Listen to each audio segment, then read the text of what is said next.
আসসালামু আলাইকুম, কি অবস্থা সবার? কেমন আছো সবাই?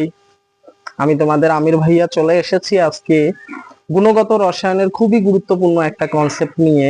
সেখানে আমরা এর আগে যে লেকচার গুলা দেখছি সেখানেতে আমরা একটা মাত্র দ্রাব্যতা বা সলিউবিলিটি নিয়ে আলোচনা করছি। যখন তোমাকে মাল্টিপল সলিউবিলিটি দিয়ে দিবে বা মাল্টিপল দ্রাব্যতা দিয়ে দিবে, সেক্ষেত্রে তুমি কি করবা সেই বিষয়টুকুকে এক্সপ্লেইন করার জন্য আমি একটা খুবই গুরুত্বপূর্ণ শর্টকাট নিয়ে আসছি, যেটা দিয়ে তোমরা এইচএসসি এর এমসিকিউ এবং এডমিশনে যেই বিশ্ববিদ্যালয়গুলোতে এমসিকিউ টাইপ কোশ্চিন আসে সেটা সলভ করতে পারবা। দেখো, খুব বড় একটা কোশ্চিন না, খুব বড় একটা কোশ্চিন বলছে এখানে 25 ডিগ্রি সেলসিয়াস তাপমাত্রা এবং 35 ডিগ্রি সেলসিয়াস তাপমাত্রায় কোন দ্রবের দ্রাব্যতা দেওয়া আছে কত? 25 এবং হইতেছে কত? 90। এবং 25 ডিগ্রি সেলসিয়াস তাপমাত্রায় 50 গ্রাম দ্রবণকে 35-এ উন্নীত করা হলো। তাহলে এমত অবস্থায় সম্পৃক্ত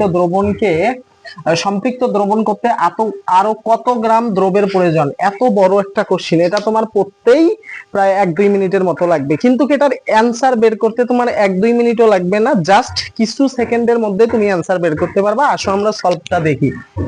এখানে সলভটা হইতেছে, এটার আমরা একটা শর্টকাট ফর্মুলা ইউজ করব। এখানে ডেল দ্রব মানে তোমার এইখানে কি বলছে, কত গ্রাম দ্রবের প্রয়োজন না ভাইয়া? তার মানে ডেল দ্রবটা কি হবে জানো? নিচে হবে, উপরে হবে একটা মডিউলাস দিবা, এখানে এক্স দিবা, এখানে ওয়াই দিবা, ঠিক আছে? এখানে 100 প্লাস কি দিবা? এক্স দিবা, এবং এর সাথে ডাব্লিউ গুণ করবা। এখন তোমার প্রশ্ন হইতে পারে, ভাইয়া এখানে এক্স কি, ওয়াই কি, ডাব্লিউ কি? এটা তোমাদের কোশ্চেন হতে পারে। দেখো, আমি পরিচয় করে দিচ্ছি। এক্স হচ্ছে আদি দ্রাব্যতা, কি আদি দ্রাব্যতা, হ্যাঁ। এবং হইতেছে এখানে ওয়াই হইতেছে আমাদের কি, শেষ দ্রাব্যতা, শেষ দ্রাব্যতা, তাই না? এবং এখানে ডাব্লিউ হচ্ছে দ্রবণের ভর, ডাব্লিউ কি, দ্রবণের ভর। তাহলে দেখো তো, এখানে আমাদের কি আরো কোনো ভেরিয়েবল আছে? আমরা এক্স মানে কি জানবো? আদি দ্রাব্যতা, ওয়াই হইতেছে আমাদের হচ্ছে শেষ দ্রাব্যতা, এবং ডাব্লিউ হচ্ছে আমাদের দ্রবণের ভর।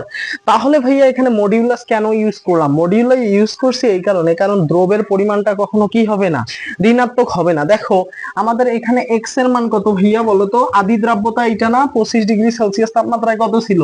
50 ছিল। তাহলে এখানে 50 লিখলা, এবং হচ্ছে আমাদের 35-এ কত হয়েছে ভাইয়া? 90 হয়েছে, তাই না? 90 হয়েছে। এবং এখানে 100 প্লাস হইতেছে আমাদের এই এক্স মিনস কি, আদি দ্রাব্যতা, আদি দ্রাব্যতা আছে কত? 50। তার সাথে কত গুণ হবে? তার সাথে গুণ হবে এই যে ডাব্লু মানে দ্রবণের ভর। দেখো তো ভাইয়া, দ্রবণের ভর কত দেওয়া আছে? 50 গ্রাম দ্রবণকে, তাহলে এর সাথে গুণ হবে কত? 50। এখানে আমাদের কি হবে? মডিউলাস হবে। এখানে আমাদের কি হবে? মডিউলাস হবে। তার মানে এর মধ্যে যে অ্যান্সারটা আসবে ওটাই তোমার কি লাগবে, কত গ্রাম দ্রবের মানে সম্পৃক্ত করতে কত গ্রাম দ্রবের পরিমাণ, সেটা তুমি বের করতে পারবা। তাহলে ভাইয়া খুব ইজি না? দেখো তো, এখানে আমি কেন মডিউলাস ইউজ করছি?